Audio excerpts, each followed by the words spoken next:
ज्ञानेश्वरी भावानुवाद अध्याय पहिला ओवी 1. ओम नमो जी आद्या वेद प्रतिपाद्या जय जय स्वसंवेद्या आत्मरूपा. जी ओम नमो. जी म्हणजे समोर असलेले श्री गुरु निवृत्तीनाथ महाराज, त्यांना माऊली ओंकार स्वरूपात्मक पाहत नमस्कार करतात. वेद प्रतिपादित आत्मरूप असणारा जो स्वसंवेद्य आद्य, त्याचा जय जयकार असो.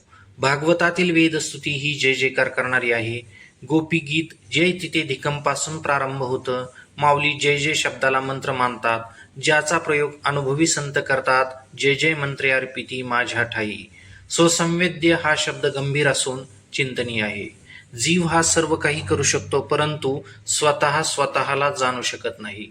व्यापक परमात्मा हा स्वसम्यक वेद्य आहे. आद्य शब्दाचा अर्थ सर्वांचा आद्य आहेच, परंतु आद्य शब्दाला आदि वृद्धीत गृहीत धरलं तर वर्तमान असा अर्थ होतो. केवळ पूर्वी होता असं नाही, तर तो वर्तमान आहे. आत्मरूपता ही अनुभवी संतांची अनुभूती आहे. देवा तूची गणेश सकलार्थमती प्रकाश, म्हणे निवृत्तीदास अवधारी जोजी. निवृत्तीनाथांना श्री ज्ञानेश्वर महाराज म्हणतात, जी देवा तूची गणेश. मतीतील सकल अर्थांना प्रकाशित करणारा प्रकाश आपण आहात. आपल्या कृपा प्रसादानं प्रकाशित झालेले अर्थ आपणच अवधारी जो. हे शब्द ब्रह्मशेष तेची मूर्ती सुवेश, तेथ वर्ण वपू निर्दोष मिरवत असे. वेदाला शब्द ब्रह्म म्हणतात. संपूर्ण शब्द ब्रह्म हीच चांगला वेश परिधान केलेली गणपतीची मूर्ती आहे. वपू म्हणजे शरीर, वर्ण वपू म्हणजे निर्दोष अक्षरांचं शरीर शोभा देत आहे. शोभा असणाऱ्यांनी मिरवावं. स्मृती तेची अवयव देखा अंगिक भाव, तेथ लावण्याची ठेव अर्थशोभा. अवयवांना स्वतःचा डौल असतो, त्यातील अंगिक भाव लावण्य पाहता यावं यासाठी दृष्टी हवी. ज्यांना दृष्टी आहे त्यांना माऊली म्हणतात देखा. अध्ययन, साधना आणि अनुभूती यांच्या मिश्रणातून स्मृती ग्रंथ जन्माला आले आहेत. तेच गणपतीचे डौलदार अवयव आहेत. त्यांचा अंगिक भाव आणि लावण्याची ठेव म्हणजे सौंदर्याची खाण पहा. अष्टादश पुराणे तीची मणी भूषणे, पदपद्धती खेवणे प्रमेय रत्नांची. 18 पुराण ही उत्तम रत्न आहेत. पद म्हणजे श्लोक, पद्धती म्हणजे विविधा, हीच जणू कोंदण आहेत. त्या कोंदणात प्रमेय म्हणजे सिद्धांत, अर्थात गद्यपद्यांची कोंदणं ही सिद्धांत रत्नांनी जडवलेली आहेत. पदबंधनागर तेची रंगा थिले अंबर, जेथ साहित्यवाने सपुर उजाळाचे. नागर म्हणजे विदग्ध रसवृत्तीची पदरचना. हीच पदरचना म्हणजे सुंदर रंगविलेलं वस्त्र. त्या वस्त्रातील नक्षीकाम म्हणजे साहित्यातील अलंकारशास्त्र. विविध अलंकार ठळक दिसतात, प्रकाशमान होतात. देखा काव्य नाटका जे निर्धारिता सकौतुका, त्याची ऋण झुणती क्षुद्र घंटिका अर्थध्वनी. पहा, वाल्मिकादिकांचं काव्य, कालिदासादिकांचं नाटक यांची सकौतुक समीक्षा केली असता त्यात अर्थध्वनी जाणवतो. ध्वनी हा काव्याचा आत्मा आहे असं विद्वान मानतात. काव्य नाटक या गणपतीच्या पायातील लहान घागरे आहेत. नाना प्रमेयांची परी निपुणपणे पाहता कुसरी, दिसती उचित पदे माझारी रत्ने भली. काव्य आणि नाटक निपुणपणे पाहता कवीचं कौशल्य आणि सिद्धांताची उत्तम रत्न पदरचनेत दिसतात. निपुणपण हे अधिक महत्वाचं आहे. शास्त्राध्ययन, साहित्याची जाण, पदरचनेतील बारकावा, शब्दांचा भाव आणि सिद्धांताची सूक्ष्मता, रसिकता यांचं मिश्रण म्हणजे निपुणपण होय. जेथ व्यासादिकांची मती तेची मेखळा मिरवती, चोखाळपणे झळकती पल्लव सडका. पदबंधानं रंगवलेलं वस्त्र कमरेला ज्यानं बांधतात ती मेखला.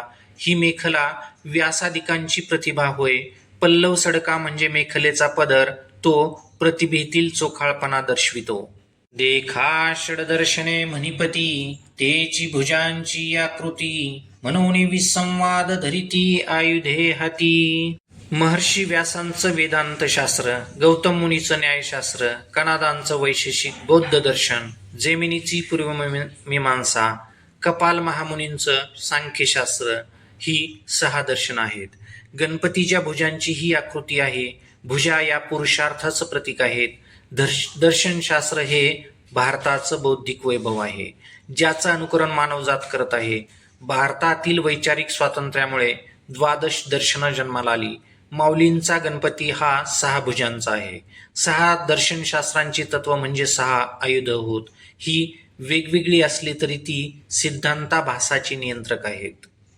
तरी तर्कतोची फरशू नीती भेद अंकुशू वेदांत तो महारसू मोदक मिरवे. न्याय आणि वैशेषिक हे तर्क आणि अंकुश आहेत. अंकुश नियंत्रण ठेवतो. चुकीच्या सिद्धांताचं नियंत्रण करण्यासाठी न्यायशास्त्राचा उपयोग होतो. वाद, तर्क, हेतू इत्यादी प्रमुख अंकुश आहेत. विशेष पदार्थ मानल्यामुळे वैशेषिक शास्त्र असं नामाभिधान झालं. यालाच सिद्धांतभेद, नीतिभेद म्हणतात. पृथ्वी परमाणूहून जलादी परमाणू भिन्न कसे यावर महर्षी कणाद विशेष पदार्थ नियंत्रण करतो असे म्हणतात. न्यायशास्त्रातील तर्क हा परशु आहे, तर विशेष पदार्थ सिद्धांत भेद अंकुश आहे. जीवनात मोद आणणारा मोदक, ज्यात चैतन्याचा गोडवा आहे, ते वेदांतशास्त्र गणपतीच्या हातातील मोदक आहे. एके हाती दंत जो स्वभावता खंडित, तो बौद्ध मत संकेत वार्तिकाचा. एका हातात आयुध म्हणून असलेला स्वभावता खंडित दंत बौद्ध मताचा संकेत आहे. मग सहजे सत्कारवाद तो पद्मकर वरद, धर्मप्रतिष्ठा तो सिद्ध अभयहस्त. सर्व शून्य शून्यम यांचं खंडन झाल्यानंतर मग सत्कारवाद, जो पद्मकर आहे, कमळ धारण केलेला असून वर देणारा आहे. सांख्यशास्त्र हा हात आहे. योग आणि सांख्य हे एकच आहेत असं गीतेत आलं आहे. देखा विवेक तव विमळ, तोची शुंडा दंड सरळ, जेथ परमानंद केवळ महासुखाचा. माऊलींच्या गणपतीची सोंड सरळ आहे. सारासार विचार हा शुद्ध विचार आहे. सु म्हणजे चांगला, वि म्हणजे विगत, अर्थात गेलेला आहे मळ ज्याचा, असा विवेक हा सरळ शुंडा दंड आहे. सोंड ग्रहण आणि त्याग याचं माध्यम आहे. हे माध्यम विवेकपूर्ण आणि सरळ असेल तर तिथे महासुखाचा परमानंद असतो. केवळ म्हणजे व्यापक परब्रह्म, विषयाशिवाय असणारा परमानंद. शुद्ध विवेकात महासुखाचा परमानंद असतो. विचार सरळ असावेत. तरी संवाद तोची दशन, जो समता शुभ्रवर्ण, देव उन्मेष सूक्ष्मेक्षण विघ्नराज. तरी हा 2 वाक्यांना जोडणारा अव्यय आहे. स्पष्ट संवादासाठी दात आवश्यक असतात. दातांची शुभ्रता हीच समतेची शुभ्रता आहे. उन्मेष म्हणजे ज्ञान, ईक्षण म्हणजे पाहणं. ज्ञानदृष्टीने सूक्ष्म ईक्षण करणारा हा देव विघ्नांचा नाश करणारा राजा आहे. मज वगमली या दोन्ही मीमांसा श्रवणस्थानी, बोधमदामृतमुनी अली सेविती. माऊली म्हणतात, मला असं जाणवतं की दोन्ही श्रवणस्थानी मीमांसा करणाऱ्या श्रुती आहेत. आज्ञा करणाऱ्या कर्मविधेयात्मक श्रुती आणि ज्ञानमीमांसक श्रुती असा अंतर आहे. गुंजन करत पराग सेवणारे अली म्हणजे भ्रमर, अर्थात मनन करणारे मुनी हे बोधमदामृत सेवन करतात. चिंतन. पूर्व उत्तर मीमांसा या भुजा आहेत. त्या पुन्हा श्रवणस्थान ग्रहण करीत नाहीत, म्हणून मीमांसात्मक श्रुती श्रवणस्थानी आहेत. प्रमेय प्रवाल सुप्रभ, द्वैताद्वैत तेची निकुंभ, सरिसे एकवटती इभ मस्तकावरी. द्वैत अद्वैत हीच गणपतीच्या मस्तकावरील गंडस्थळ आहेत, जी सिद्धांत रूपी रसानं भरलेली आहेत. हाच प्रमेय रूपी रस श्रुतीतून मदरूपानं वाहतो. त्याचं सेवन मुनी करतात. हेच मुनी पुढे षडदर्शन निर्माण करतात. उपरी दशोपनिषदे जिये उदार ज्ञान मकरंदे, तिये कुसुमे मुकुटी सुगंधे शोभती भली. दशोपनिषद ही श्रुतीची फुलं आहेत, जी ज्ञान मकरंदानं भरलेली आहेत. गणपतीच्या मुकुटावर शोभणारी ही फुलं ज्ञान सुगंध देण्यासाठी उदार आहेत. अकार चरण युगुल, उकार उदर विशाल, मकार महामंडल मस्तकाकारे. ओंकारातील अकार हे 2 चरण आहेत. उकार विशाल उदर आहे. मकार मस्तक रूपी महामंडळ आहे. हे तिन्ही एकवटले, तेथ शब्द ब्रह्म कवळले, ते मी या श्री गुरुकृपा नमिले आदिबीज. ओंकार हे जगाचा आदिबीज आहे. आकार उकार मकार एकत्रित झालेला जो ओंकार आहे त्याने शब्द ब्रह्मास कवळिलं. अशेष शब्द ब्रह्म जे आदिबीजात सामावलं आहे त्याला मी श्री गुरुकृपेमुळे वंदन करतो. चिंतन. गणपती रूपकात चढता क्रम आहे. स्मृतीप्रमाणे वागणं, पुराण कथा आवडणं, साहित्यप्रेमी असणं, काव्य आणि नाटक यात रसिक असून समीक्षक असणं, दार्शनिक होणं, सारासार विवेकी असणं, ज्ञानाची सूक्ष्मदृष्टी प्राप्त होणं, श्रुतीचं अध्ययन आणि मंत्रमीमांसक होणं इतकी योग्यता आल्यावर द्वैत अद्वैत यांची उंची कळणं, दशोपनिषदातील ज्ञान मकरंद आणि सुगंध याची अनुभूती घेणं, यानंतर श्री गुरुकृपेने ओंकाराचा साक्षात्कार होतो या 18व्या माऊलींची योग्यता दाखवितात. ज्याची ज्ञानेश्वरी आहे त्याची ही उंची आहे. त्यांच्या अक्षराची समीक्षा करताना आपली कुवत पाहावी, अन्यथा उगियाची माथा ठेवीजे चरणी हेची भले. आता भिनव वाग्विलासिनी जे चातुर्यार्थ कला कामिनी ते श्री शारदा विश्वमोहिनी नमिली मिया. व्यावहारिक चातुर्य अर्थकला यांची स्वामिनी श्री शारदा आहे. तीच वाग्विलास करणारी आहे. विश्वमोहिनी श्री सरस्वतीस मी नमन केलं. ग्रंथात नूतनता असावी म्हणून शारदेला अभिनव हे विशेषण आहे. ज्ञानेश्वरीत काव्य आणि दर्शन यांचा संयोग पृथ्वीवर पहिल्यांदाच होत आहे. हीच अभिनवता यावी म्हणून अभिनव वाग्विलासिनीला नमिली. मज हृदयी सद्गुरु जेने तारिलो हा संसार पुरू म्हणून विशेषे अत्यादरू विवेकावरी. माझ्या हृदयात सद्गुरू आहेत ज्यांनी या संसारपुरातून मला तारलं. अनुभवामुळे विशेष विवेकावर अतिआदर आहे. सारासार विचारालाच इथे विशेष विवेक समजावा. जगण्यासाठी विचार हा सामान्य आहे. जैसे डोळ्यांजन भेटे ते वेळी दृष्टीसी फाटा फुटे मग वास पाहिजे तेथ प्रगटे महानिधी. प्रथम डोळे असावेत. दृष्टी वाढवणारा अंजन मिळाला तर असणारी दृष्टी सामर्थ्यवान होते. जिथे ठेवा आहे तो प्रकट करण्यासाठी मार्ग दिसतो. का चिंतामणी आलिया हाती सदा विजय वृत्ती मनोरथी तैसा मी पूर्ण काम श्रीनिवृत्ती ज्ञानदेव म्हणे. चिंता मिटविणारा चिंतामणी हाती आल्यामुळे मनोरथात सदैव विजयवृत्ती असते. सद्गुरु श्रीनिवृत्ती असल्यामुळे मी पूर्ण काम आहे असं माऊली म्हणतात. चिंतन. विजयवृत्ती असणं म्हणजे निर्भय असणं. मनोरथामागे असणं नव्हे. मी पूर्ण काम हे पद विशेष चिंतनीय आहे. पूर्णत्वाच्या अवस्थेतून ज्ञानेश्वरीचं प्रकटीकरण होत आहे. पूर्णता हे सर्वज्ञतेचं उपलक्षण आहे. मनोनी जाणते गुरु भजिजे तेने कृतकार्य होईजे जैसे मूळ सिंचने सहजे शाखा पल्लव संतोषती.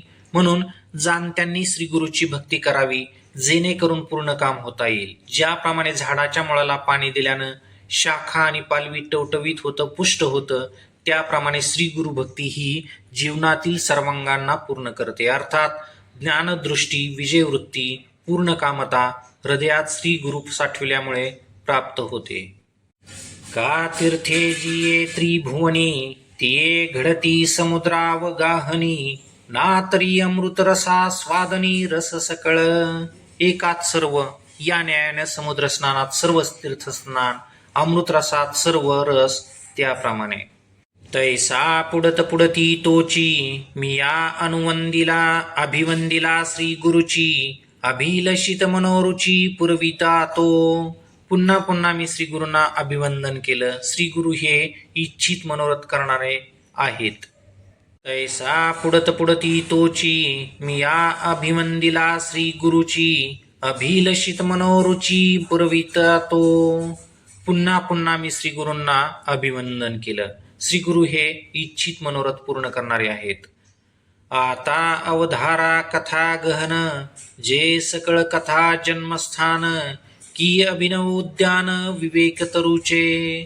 मंगलाचरणानंतर गहन असलेल्या कथांचं जे जन्मस्थान आहे ते महाभारत महात्म्य ऐका.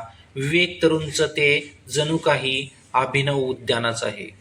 ना तरी सर्व सुखाची आदी जे प्रमेय महानिधी नाना नवरस सुधाब्दी परिपूर्ण हे.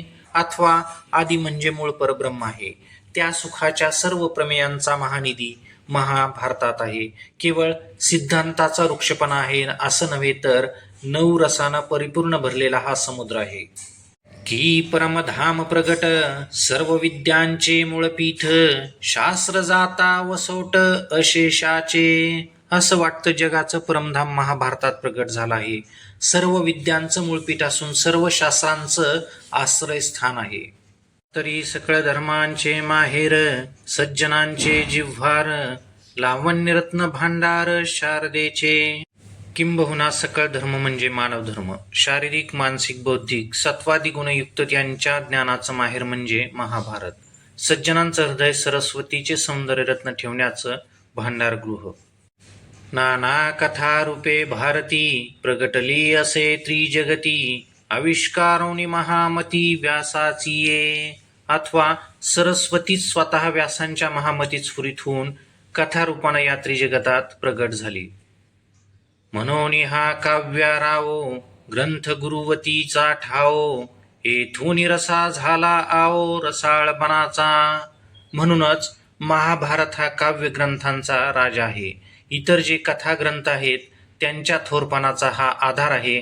याच महाभारतातून 9 रसांना रसाळपणाचा डौल आलेला आहे.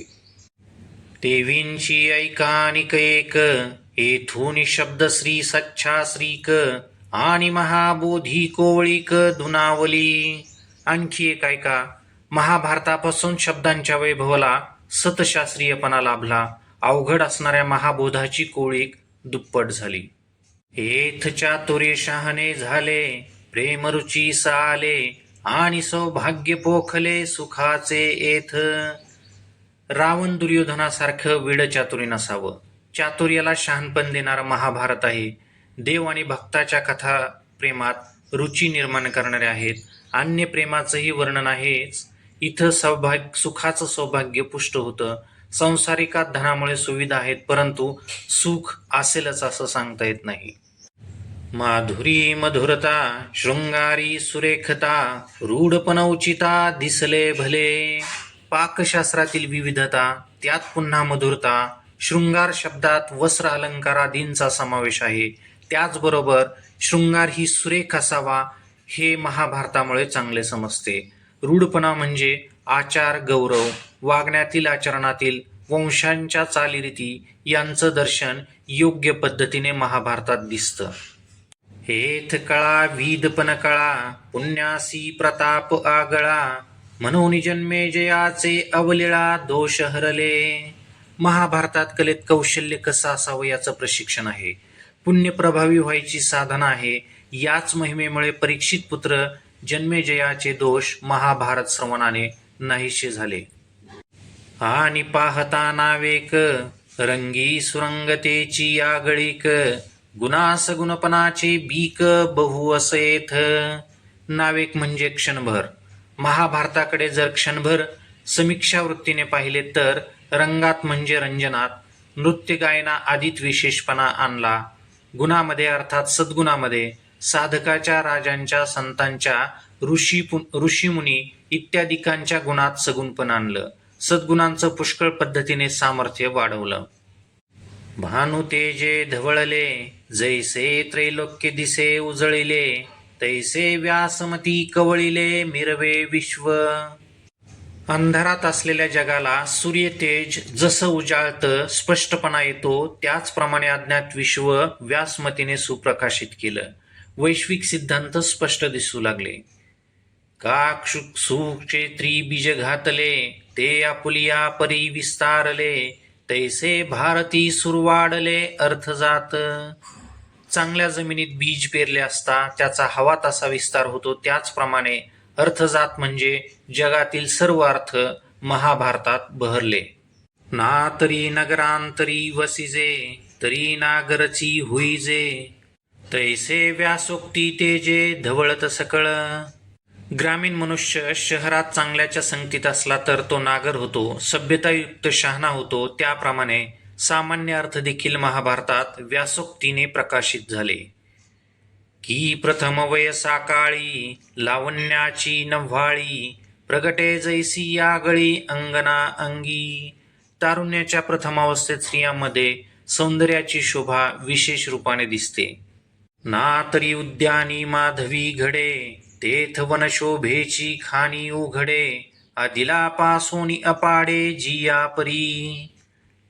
नाना घनीभूत सुवर्ण, जैसे न्याहळिता साधारण, मग अलंकारी बरवेपण निवाड दावी. तैसे व्यासोक्ती अलंकारिले, आवडे ते बरवेपण पातले, ते जाणून आश्रईले इतिहासी. ज्याप्रमाणे उद्यानात सौंदर्य अगोदरपासूनच असतं, परंतु सौंदर्याची खाण वसंत ऋतू आल्यानंतरच दिसते. आधीपेक्षा अधिक अपूर्व सौंदर्य जाणवतं, किंवा सोन्याची लगड पाहिली असता सामान्य वाटतं, परंतु त्यात सोन्याचे अलंकार विशेष आकर्षक वाटतात.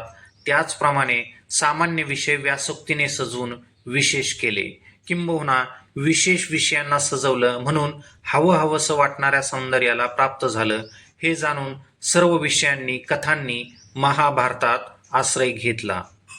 नाना पुरतिये प्रतिष्ठे लागी, सानिव धरुणी अंगी, पुराणे आख्यान रूपे जगी भारता आली. किंवा जगात पूर्ण प्रतिष्ठा मिळावी म्हणून सर्व पुराणे लहानपणा धारण करून आख्यान रूपानं महाभारतात आली. म्हणून महाभारती नाही, ते नो हे लोकी तिही, येणे कारणे म्हणिपे पाही व्यासोच्छिष्ट जगत्रय. महाभारतात जे नाही ते त्रैलोक्यात नाही, म्हणूनच व्यासोच्छिष्ट जगत्रय असं म्हणतात. अर्थात संपूर्ण जगत हे व्यासाचे उष्ट आहे. ऐसी जगी सुरस कथा, ते जन्मभूमी परमार्था, मुनी सांगे नृपनाथा जन्मे जया. अशी सुरस कथा असणारी कथा जी परमार्थाची जननी आहे, हे वैशंपायन मुनी राजा जन्मेजयांना सांगत आहेत. जे अद्वितीय उत्तम, पवित्रेक निरूपम, परम मंगळ धाम अवधारी जो. महाभारत हे अद्वितीय असून उत्तम आहे. जगात पवित्र एकमेव पवित्र ज्ञान आहे ते यात आहे. हा ग्रंथ कल्याणाचं स्थान असल्यामुळे निरुपम आहे.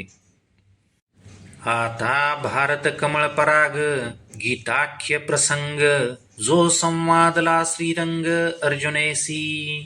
यानंतर आता गीता या नावानं प्रसिद्ध जो श्रीकृष्ण अर्जुनाचा संवाद आहे तो महाभारत रूपी कमळाचा पराग आहे.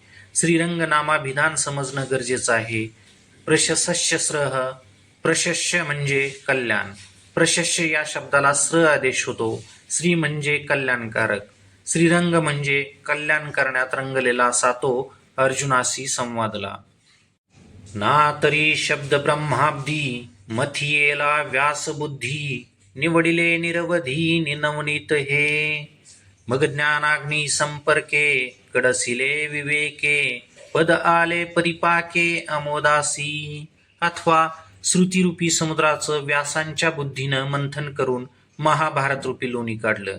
त्या लोण्याला ज्ञानाग्नी संपर्कात आणून विवेकानं कड दिला. कड किती प्रमाणात असावा याला फार महत्व आहे. परिपक्व झालेल्या तुपाचा वास जसा दरवळतो तसाच गीतेचा परिपक्व सुगंध दरवळू लागला.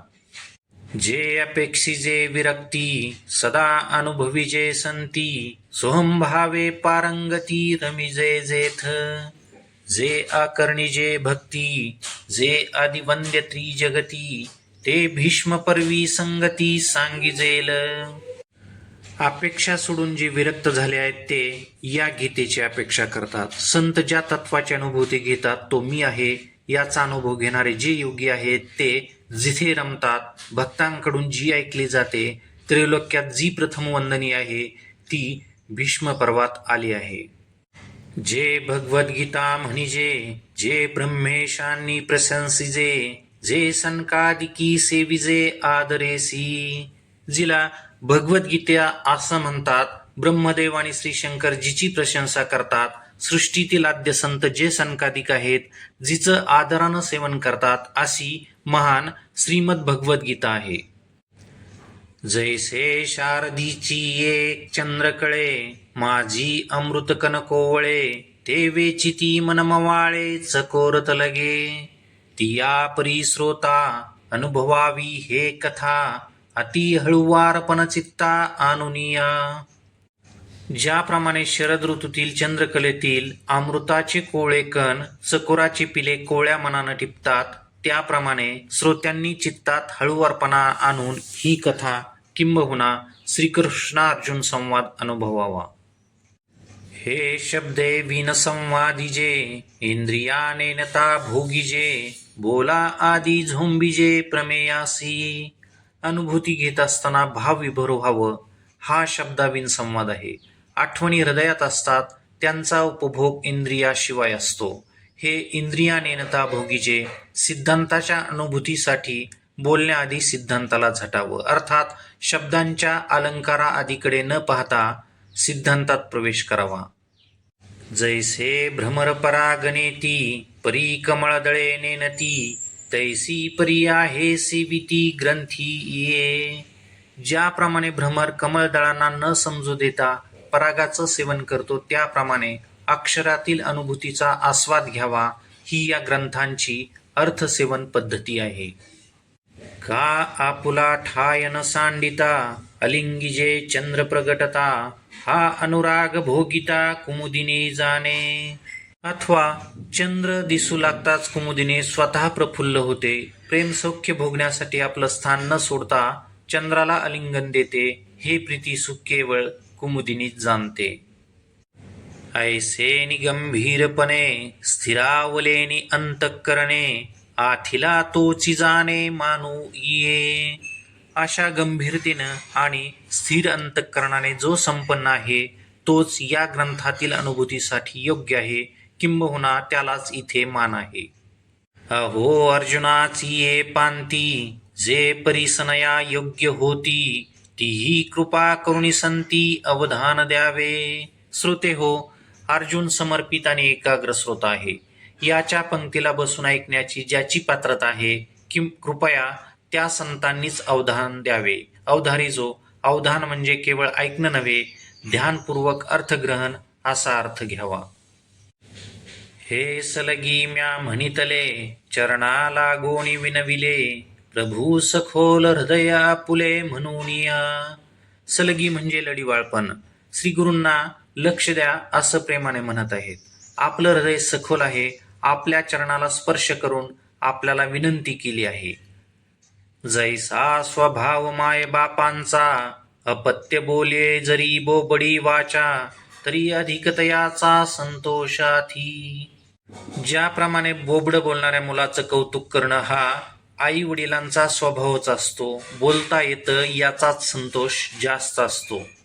तैसा तुम्ही मी अंगीकारिला सज्जने आपुला म्हणितला तरी उने सहजे उपसाहला पार्थू प्रार्थू काही.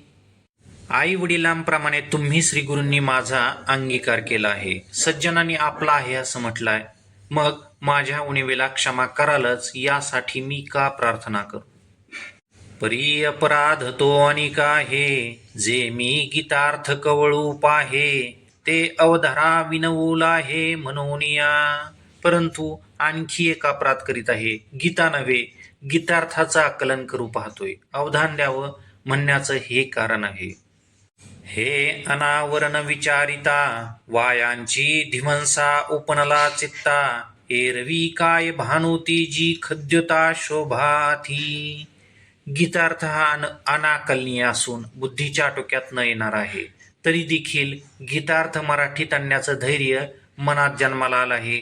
सूर्यप्रकाशात काजव्याची शोभा असते काय.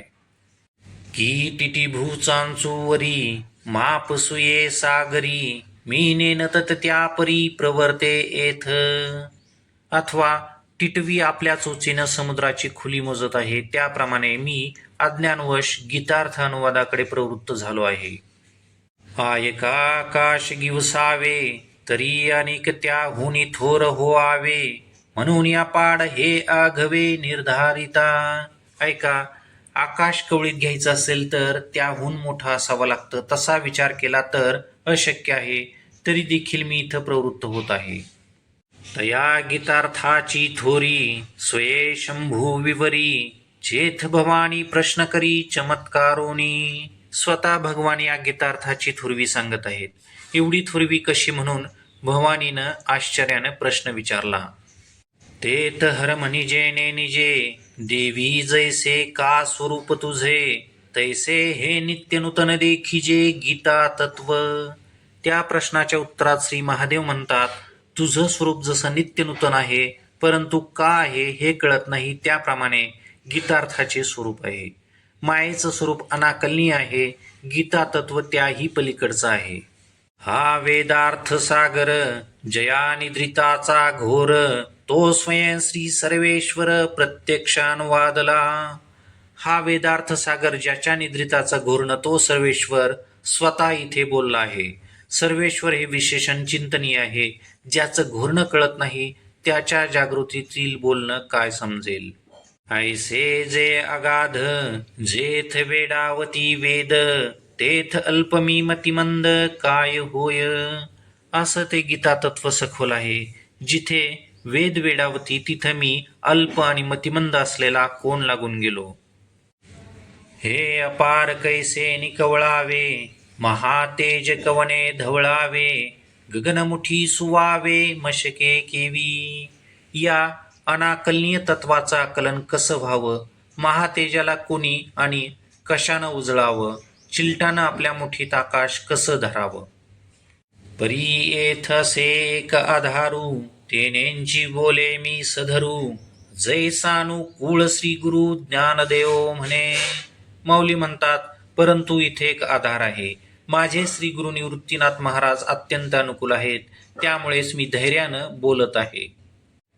एरवी तरी मी मूर्ख, जरी जाहलो अविवेक, तरी संत कृपा दीपक सोज्वळ असे. जरी तरी शब्द समजून घेणं आवश्यक आहे. मूर्ख किंवा अविवेकी आहे असं नाही, जर तरची भाषा आहे. जर मी मूर्ख किंवा अविवेकी आहे असं वाटत असेल तर हरकत नाही. मी डोळस आहे हे महत्वाचं आहे. माझ्या पुढे संत कृपादीपक लखलखीत आहेत, त्या प्रकाशात मला सर्व पाहता येतं. लोहाचे कनक होये, हे सामर्थ्य परिसीच आहे, कामृत ही जीवितला आहे अमृत सिद्धी. जरी प्रगटे सिद्ध सरस्वती, तरी मुकया आथी भारती, एथ वस्तू सामर्थ्य शक्ती नवलकाई. लोखंडाचं सोनं होतं हे सत्य आहे, परंतु सोनं करण्याचं सामर्थ्य परिसामध्ये आहे. मृतही जिवंत होऊ शकतो जर त्याला सिद्धामृत मिळालं तर, अथवा साक्षात सरस्वती वरदान देण्याकरिता जर सिद्ध झाली तर मुक्याला वाचा फुटेल. हे परिवर्तन सामर्थ्य वस्तूच आहे, यात आश्चर्य करण्यासारखं काहीच नाही. का जया ते कामधेनु माय, तयासी अप्राप्य काही आहे, म्हणून मी प्रवर्तोला हे ग्रंथी ये. अथवा ज्याची आई कामधेनू आहे त्याला या जगात काय अप्राप्य आहे. माऊली म्हणतात, श्री गुरूंचा आधार असल्याने मी गीतार्थास प्रवृत्त झालो. तरी न्यूनते पुरते, अधिकते सरते, करून घ्यावे हे तुमते विनवित असे. माझ्या व्याख्यानात काही शब्द न्यून वाटत असेल तर आपण पूर्ण करून समजून घ्यावे. अधिक व्याख्यान झाले तर ते मान्य करावे. हे गुरुदेव, आपण गोड करून स्वीकारावं ही विनंती करत आहे.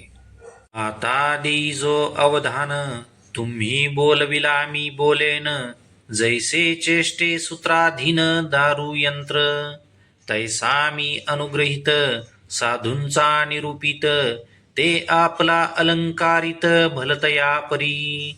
आता आपण अवधान द्या. तुम्ही जसे बोलवाल तसा मी बोलेन.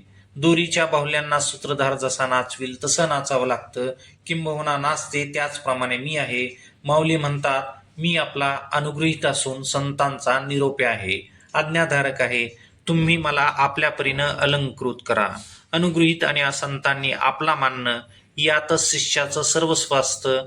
आशीर्वाद वाणीत गोडवा आणतो. तव श्री गुरु म्हणती राही, हे तुझ बोलावे न लगे काही, आता ग्रंथा चित्त देई झडकरी वेगा. ग्रंथ सांग या आज्ञेची वाट पाहणाऱ्या माऊलीला श्री गुरु निवृत्तीनाथ महाराज म्हणतात, हे राहू दे, हे सर्व बोलण्याची तुला गरज नाही. आता ग्रंथाकडे चित्त दे आणि आम्हाला गीतार्थ लवकर सांग. या बोला निवृत्तीदास, पाऊनी परम उल्हास, म्हणे परिसा मना अवकाश देऊनिया. या बोलण्यावर निवृत्तीदास अतिशय उल्हासित होऊन म्हणाले, गुरुदेव, सावकाश मनाने ऐका. माऊली स्वतःला दास म्हणून घेतात. आज्ञा झाल्याशिवाय दास कार्यारंभ करीत नाही. आज्ञेनंतरची जबाबदारी आज्ञा देणाऱ्याची असते. संतांचं मन हे समाधीतच असतं, त्याला सतत सावधान करावं लागतं. याशिवाय संतांच्या मनात देवाशिवाय काहीही नसतं. व्याख्यान ऐकण्यासाठी मनात थोडा अवकाश तर हवाच ना. ये वेळी तो संजय बोले, म्हणे पांडव सैन्य उचलले, जैसे महाप्रळयी पसरले कृतांत मुख, तैसे ते घनदाट उठावले एक वाट, जैसे उसळले काळकूट धरी कवन. त्यावेळी तो संजय बोलला, हे खवळलेलं पांडव सैन्य पहा. असं वाटतं जणू काही महाप्रलयाच्या वेळी मृत्यूची तोंड सर्वत्र पसरावीत. अशा प्रकारच्या घनदाट सैन्यानं एकदम उठाव केला. उसळलेलं काळकूट नावाचं विष कोणी धारण करावं? ना तरी वडवानल साधुकला, प्रलय वाते पोखला, सागर शोषुनी उधवला अंबरासी, तैसे दळ दुर्धर नाना विही परीकर, अवगमले भयासूर तिये काळी. जसं समुद्राच्या पोटात राहणारा वडवानळ अग्नी एकदम भडकावा, त्यात प्रलयाचा वारा सहाय्य झाला, सागराचं शोषण करून आकाशापर्यंत उसळला असं जाणवतंय. तसं महाभयंकरपणा धारण केलेलं पांडव सैन्य अनेक प्रकारची व्यूहरचना करून उभं होतं. त्यांच्यातील भयासूरपणा जाणवत होता.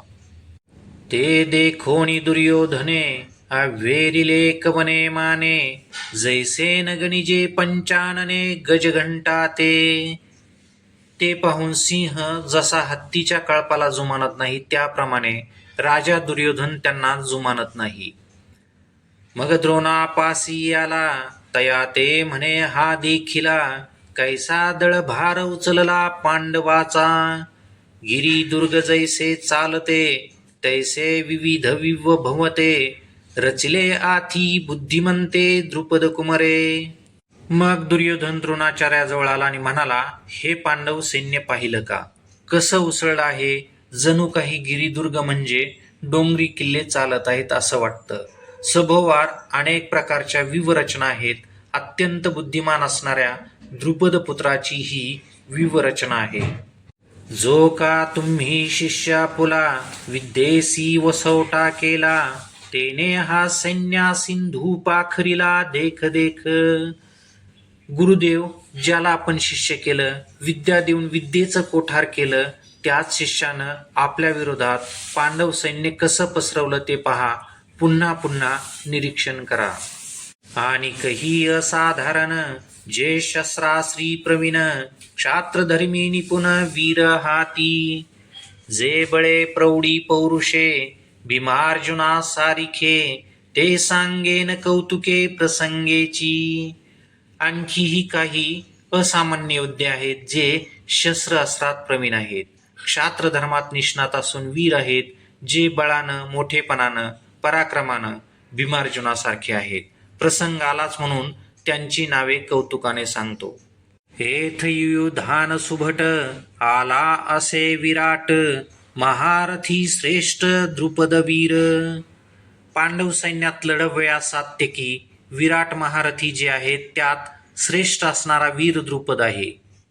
चेकितान धृष्टकेतू, काशीराज विक्रांतू, उत्तमौजानृपनाथू शैब्य देख, हा कुंती भोज पाहे, हेथ युधामन्युवाला आहे, आणि पुरुजितादी राय हे सकळ देख.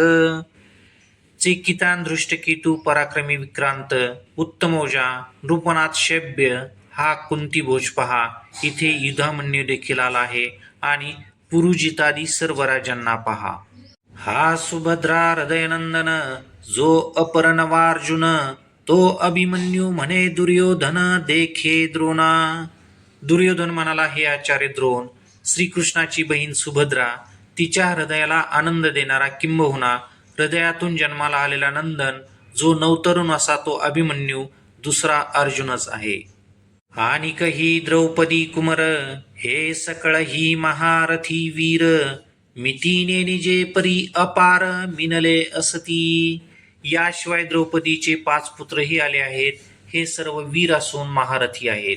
इतर महान योद्धे आहेत ज्यांची मोजदाद करता येत नाही. एवढंच म्हणता येईल, न मोजता येण्या इतक्या जमले आहेत.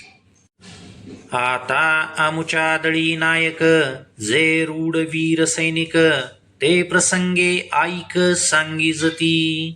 उद्देशे एक दोन्ही, जाई जती बोलोनी, तुम्ही आदी करुणी मुख्य जे जे. आता आमच्या सैन्यातील जे नायक आहेत त्यांना प्रसंगानुसार सांगतो. तसे ते प्रसिद्ध योद्धे आहेत तरी देखील आपल्या लक्षात असावेत या हेतूने सांगतो. मुख्यत्वे आपण आहात. हा भीष्म गंगानंदनू, जो प्रताप तेजस्वी भानू, रिपू गज पंचाननू कर्णवीर. हा गंगेचा पुत्र भीष्म आहे, जो प्रतापानं सूर्यच आहे. कर्ण म्हणजे शत्रुरूपी हत्तीला मारणारा सिंहच आहे. एकेकाचे निमनो व्यापारे, हे विश्व होय संहरे. हा कृपाचार्य न पुरे एकलाची. एकेकाच्या संकल्प मात्रानं या विश्वाचा नाश होऊ शकतो. जास्त काय बोलू, हा कृपाचार्य एकटाच पुरेसा आहे. हेथ विकर्ण वीर आहे, हा अश्वत्थामा पैलप आहे. याचा अडदर सदा वाहे कृतांत मनी. समितिंजय सौमदत्ती, ऐसे अनिक बहुत आहाती. जयांची या बळामिती धाता ही नेने. इथे वीर विकर्ण आहे, पलीकडे अश्वत्थामाला पहा. साक्षात यम देखील यांची भीती मनात बाळगून आहे. समितिंजय, सौमदत्ती इत्यादी असे आणखीही वीर आहेत ज्यांच्या बळाची सामर्थ्याची मर्यादा ब्रह्मदेवालाही माहीत नाही. जे शस्त्रविद्या पारंगत, मंत्रावतार मूर्त. हो काजे अस्र जात येथून रूढ. हे अप्रतिमल्ल जगी, पुरता प्रताप अंगी. परी सर्व प्राणे मजची लागी, आराईले असती. जे शस्त्रविद्येत निपुण आहेत, मंत्रांचे मूर्तिमंत अवतार आहेत, जीवडी म्हणून अस्त्र आहेत ती यांच्यापासून प्रसिद्ध झाली आहेत. जगात यांना तोड नाही, पूर्ण शौर्याने भरलेले आहेत. एवढे असून अंतःकरणाने माझ्या बाजूने आहेत. पतिव्रतेचे हृदय जैसे, पती वाचूनी न स्पर्शे. मी सर्वस्व या तैसे सुबटांसी. पतिव्रतेचं हृदय ज्याप्रमाणे पतीशिवाय दुसऱ्याला स्पर्श करीत नाही, त्याप्रमाणे या योद्ध्यांसाठी मीच सर्वस्व आहे. आमुचिया काजाचे निपाडे, देखती आपुले जीवित्व थोकडे. ऐसे निरवधी चोखडे स्वामी भक्त. आमच्या कार्यापुढे यांना आपलं जीवन देखील तुच्छ वाटतं. असे हे एकनिष्ठ असून उत्तम स्वामी भक्त आहेत. झुंजती कुळकणी जाणती, कळे कीर्तीसी जिती. हे बहु असो क्षात्रनीती येथोनिया. युद्धातील सूक्ष्मता जाणतात, युद्धात चातुर्याचा उपयोग करून कीर्तीला जिंकतात. जास्त काय सांगावे, क्षात्रधर्म येथूनच प्रारंभ झाला आहे. ऐसे सर्वां परिपुरते, वीरदळी आमुते. आता काय गणू याते अपार हे.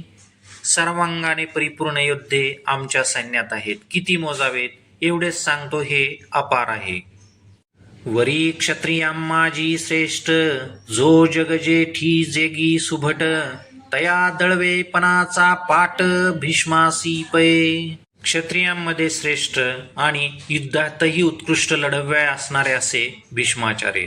त्यांना सेनापतीचा अधिकार देण्यात आला आहे. आता याचे निबळे गवसले, हे दुर्ग जैसे पन्नासिले. येणे पाडे थेकुले लोकत्रय. भीष्माचार्यांच्या अधिपत्याखाली संपूर्ण सैन्य असल्यामुळे त्यांना अशी व्यूहरचना केली, जणू काही किल्लेच बांधले आहेत. यांच्यासमोर त्रैलोक्य देखील सामान्य वाटते. आधीच समुद्र पाही, तेथ दुवाड पण कवना नाही. मग वडवानळ तैसे याही विरजा जैसा. ना तरी प्रलय वन्ही महावात, या दोघा जैसा संघात. तैसा हा गंगा सूत सेनापती. अगोदरच समुद्र मोठा, त्यात तो भीतीदायक, पुन्हा अतिवडवानळ अग्निविराजमान अथवा प्रलय आणि सोसायट्याचा वारा, या दोघांचा मिलाप म्हणजे गंगापुत्र भीष्माचार्य आहेत. आता येणेसी कवन भिडे, हे पांडव सैन्य कीर थोकडे, वरची लेणी पाडे दिसत असे. आता या भीष्माशी कोण लढू शकेल, अथवा या भीष्मासहित सैन्याशी कोण लढू शकेल? पांडवाचं सैन्य थोडं आहे, याशिवाय आमच्या मानानं सामान्य आहे. वरी भीमसेन बेथू, तो जाहला असे सेनानाथू, ऐसे बोलून या मातू सांडिली तेने. याशिवाय भीम हा आडदांड आहे, तो यांचा सेनापती आहे. एवढे बोलून दुर्योधनाने आपले सांगणे बंद केले.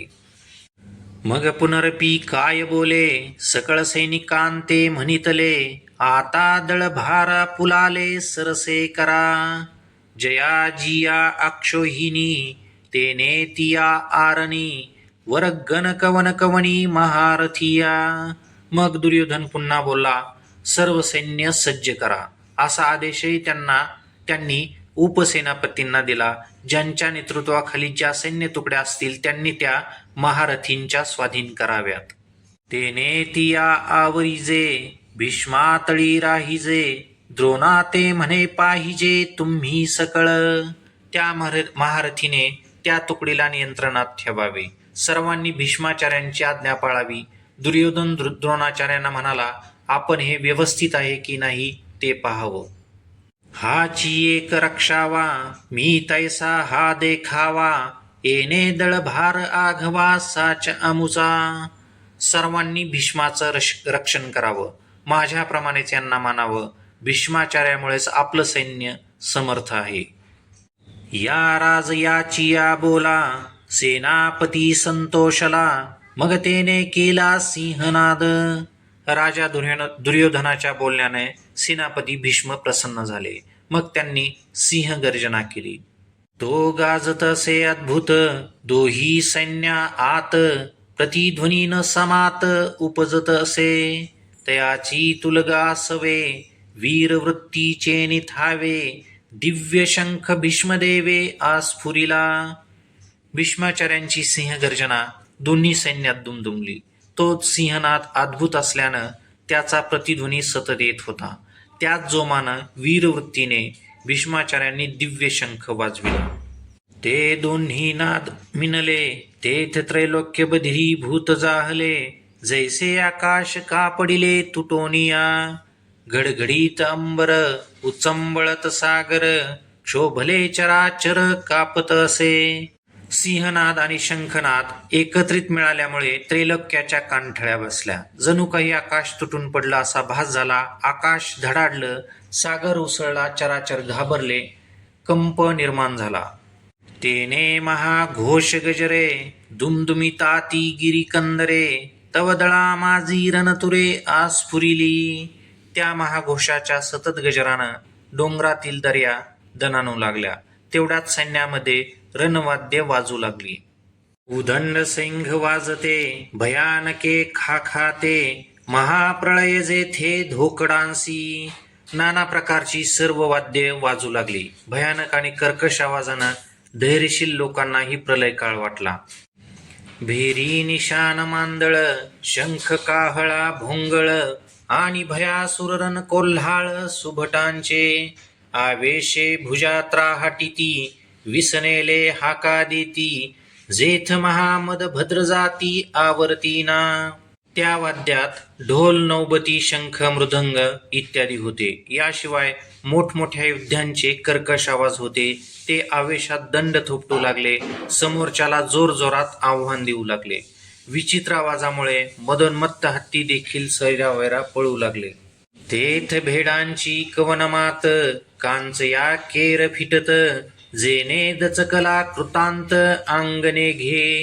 तिथे भित्र्याची काय कथा, कच्चे तर पाचोळ्यासारखे उडाले. त्या महानादानं यम देखील हादरला, तो येण्याचे धाडसच करेना. एका उभयांची प्राण गेले, चांगाचे दात बैसले, बिरुदाचे दादुले हिवताती. ऐसा अद्भुत तुरबंबाळ, ऐकोनी ब्रह्मा व्याकुळ, देव म्हणती प्रळय काळ ओढवला आजी. काहींचे उभ्या उभ्याच प्राण गेले. मी म्हणणाऱ्या धैर्यवानाची दात खिळी बसली. रणधुरंधरादी पदवी मिरवणारे थरथर कापू लागले. असा अद्भुत ध्वनी ऐकून ब्रह्मदेव व्याकुळ झाला. इंद्रादिक देव म्हणू लागले, आज प्रलय काळ येऊन ठेपला आहे असं वाटतं.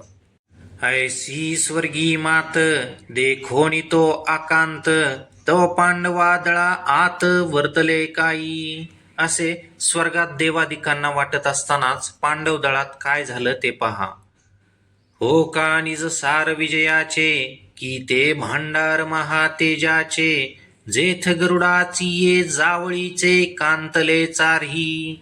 जो रथ विजयाचा आत्मा आहे, महातेजाचं जणू काही भांडार आहे, ज्याला गरुडाची बरोबरी करणारे 4 पांढरे घोडे जुंपले आहेत. की पाखांचा मेरू जैसा, रहंवर मिरवतसे तैसा, ते जे कोंदाटलिया दिशा जयाचेनी. जेथ अश्ववाहक अपन, वैकुंठीचा राणा जान, तया रथाचे गुण काय वर्णू. असं वाटतं जणू काही तो पंखाचा महामेरूच आहे. त्याच्या तेजाने सर्व दिशा भरून गेल्या आहेत. ज्या रथाचे अश्ववाहक स्वतः वैकुंठीचा राजा श्रीकृष्ण आहेत, त्या रथाचं गुण काय वर्णन करू. ध्वजस्तंभावरी वानर, तो मूर्तिमंत शंकर, सारथी शांग्रधर अर्जुनेसी. ज्या रथाच्या ध्वजस्तंभावर मारुती आहे, तो साक्षात भगवान शंकर आहे. अर्जुनाचा जो सारथी आहे तो शांग्रधर आहे. शांग्रधर हे भगवान विष्णूचं नाव आहे. देखा नवलतया प्रभूचे, अद्भुत प्रेम भक्ताचे, जे सारथ्यपण पार्थाचे करीत असे. आश्चर्य पहा, भक्ताविषयी असलेल्या अद्भुत प्रेमामुळे प्रभू अर्जुनाचं सारथ्य करीत आहेत. पायिक पाठीसी घातला, आपण पुढा राहिला, तेने पांचजन्य अस्फुरिला अवलिळाची. परी तो महाघोष थोरू, गरजत असे गहिरू, जैसा उदेला लोपी दिनकरू नक्षत्रांते. दासाला मागं घातलं आणि आपण स्वतः भगवान श्रीकृष्णांनी पुढे राहून पांचजन्य नावाचा शंख वाजविला. सहजतेने वाजविलेल्या शंखाचा आवाज गंभीर होता. सूर्याच्या उदयानं नक्षत्र हरपतात त्याप्रमाणे त्या आवाजानं इतर सर्व आवाज दाबले गेले.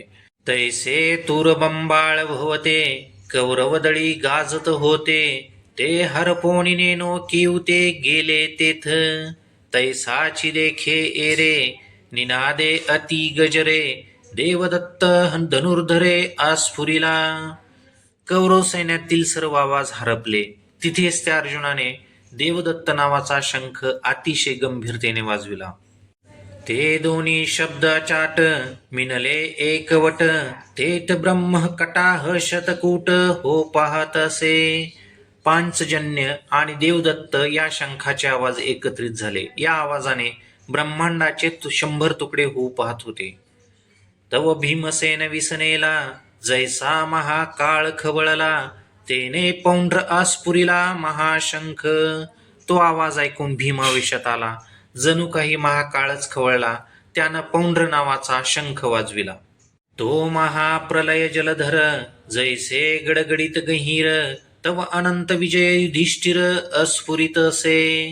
नकुळे सुघोष सहदेवे मणिपुष्पक, जेने नादे अतंक गजबजला ठाके. प्रलय काळातील मेघगर्जनेप्रमाणे मेघाच्या शंखाचा आवाज होत असतानाच युधिष्ठिरानं अनंत विजय नावाचा शंख वाजविला.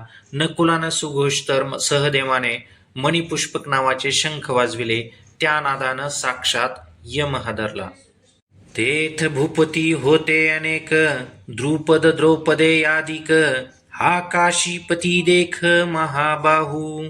तेथ अर्जुनाचा सूत, सात्यकी अपराजित, दृष्टद्युम्न नृपनाथ शिखंडी हन. विराटादी नृपवर, जे सैनिक मुख्य वीर, तिही नाना शंख निरंतर आस्फुरिले. पांडव सैन्यात अनेक भूपती होते. द्रुपद व द्रौपदीच्या 5 पुत्रांसह हा काशीराज पहा. तिथेच महाबाहू अर्जुनपुत्र अभिमन्यू आहे. सात्यकी राजा दृष्टद्युम्न तथा शिखंडी जो महारथी आहे त्यासह विराटादी राजांनी तथा प्रमुख सैनिकांनी अनेक प्रकारचे शंख वाजविले. तेने महाघोष निर्घाते, शेष कुर्म अवचिते, गजबजवणी भूभाराते सांडू पाहती. त्या मोठ्या आवाजाच्या धक्क्याने शेष आणि कुर्म एकाएकी डळमळले. घाबरल्यामुळे भूभार सोडून देण्याची अवस्था झाली. तेथ तिन्ही लोक डळमळीत, मेरू मांदार आंदोलत, समुद्र जळ उसळत कैलासवरी, पृथ्वी तळ उलत हो पाहत, आकाश असे असुडत, तेथ सडा होत नक्षत्रांचा. मोठ्या आवाजानं 3 लोक डळमळू लागले. मेरू आणि मांदार पर्वत डोलू लागले. समुद्राच्या लाटा कैलासापर्यंत उसळल्या. पृथ्वी तळ उलथू पाहत होते. आकाशाला हिसके बसल्यामुळे नक्षत्रांचा सडा पडत होता. सृष्टी गेली रे गेली, देवा मोकळवादी जाहली, ऐसी एकटाळी पिटिली सत्यलोकी. देवांनी हंबरडा फोडून म्हणू लागले, सृष्टी संपली रे संपली. देवादिकांना आश्रयरहितपणा जाणवला. सत्यलोकात एकच आरडाओरडा झाला, अर्थात आवाजाचा परिणाम भयंकर झाला. दिहाची दिन थोकला, जैसा प्रळय काळ मांडला, तैसा हाहाकार जाहला तिही लोकी. दिवसात सूर्य थांबला. ज्याप्रमाणे प्रलयकाळी हाहाकार व्हावा तसा तिन्ही लोकात आरडाओरडा सुरू झाला. ते देखोन आदी पुरुष विस्मित, म्हणे झने होय पा अंत, मग लोपला अद्भुत संभ्रमतो, म्हणून विश्व सावरले, एरवी युगांत होते ओढवले, जय महाशंख अस्फुरिले कृष्णादिकी. हे सर्व पाहून आदिपुरुष आश्चर्यचकित झाला. म्हणाला, खरोखरच सृष्टीचा अंत होतो की काय. मग एकदम आवेशात येऊन तो आवाज अद्भुततेने लोपविला म्हणून हे विश्व सावरले, नाहीतर कृष्णादिकांच्या शंखध्वनीने अनर्थ उडवला असता युगांताची अवस्था आली असती. तो घोष तरी उपसंहरला, परी साध होत राहिला, तेने दळभार विध्वंसिला कौरवांचा, जैसा गजघटा अंत, सिंहलीला विदारित, तैसा हृदयाते भेदित कौरवांचिया. जैसा गजघटा आत, सिंहलीला विदारित, तैसा हृदयाते भेदित कौरवांचिया. आदिपुरुषाने ध्वनी आवरले खरे, परंतु त्याचा प्रतिध्वनी होत होता. त्या प्रतिध्वनीने कौरव सेनेच्या व्यूहरचनेची दाणादाण उडाली. ज्याप्रमाणे हत्तीच्या कळपात शिरून सिंह सहजरित्या त्यांना फाडतो, त्याप्रमाणे केवळ प्रतिध्वनीने कौरवांच्या हृदयाला विदीर्ण केलं. तो गाजत जव ऐकती, तव उभेची ही ये घालिती, एकमेका ते म्हणती सावध रे सावध. तो प्रतिध्वनी उमटताना जेव्हा ऐकला तेव्हा उभ्या उभ्यास धैर्य सुटत होतं, हृदय ढिलं होत होतं. अंगात उष्ण अवसान आणून एकमेकांना सावध व्हा रे सावध व्हा असे म्हणत होते. तेथ बळ प्रौढी पुरते, महारथी वीर होते, तीही पुनरपी दळाते आवरिले, मग सरिसेपणे उठावले, धुनवटोनी उचलले, तया दंडी क्षोभले लोकत्रय. तिथे जे शक्तियुक्त धैर्याने महारथी उभे होते त्यांनी सैन्याला पुन्हा आवरलं. मग ते सैन्य युद्धासाठी तयार झालं. दुप्पट आवेशाने तयार झालेलं पाहून त्रैलोक्य त्रस्त झालं. धाक तयार झाल्यामुळे संतुलन राहिलं नाही. तेथ बाणवरी धनुर्धर, वर्षताती निरंतर, जैसे प्रळयात जलधर अनिवारका. ते देखिलिया अर्जुने, संतोष घेऊन मने, मग संभ्रमे सेने दिठी घालितसे. ज्याप्रमाणे प्रलयकारी मेघांचा अखंड वर्षाव चालू असतो त्याप्रमाणे धनुर्धर सतत बाण वर्षाव करीत होते. ते अर्जुनाने पाहिले, मनाला संतोष झाला. मोठ्या उत्सुकतेने कौरव सैन्यावर दृष्टी फेकली. तव संग्रामी सज्ज जाहले, सकळ कौरव देखिले, तवलीला धनुष्य उचलिले पंडू कुमरे. ते वेळी अर्जुन म्हणतसे देवा, आता झडकरी रथ पेलावा, नेऊनी मध्ये घालावा तोही दळा. तेव्हा युद्धासाठी सज्ज झालेले सर्व कौरव सैन्य पाहिलं. मग अर्जुनाने सहजरित्या आपलं धनुष्य उचललं. त्यावेळी अर्जुन म्हणाला, देवा आता लवकर रथ हाकावा, दोन्ही सैन्याच्या मध्यभागी उभा करावा.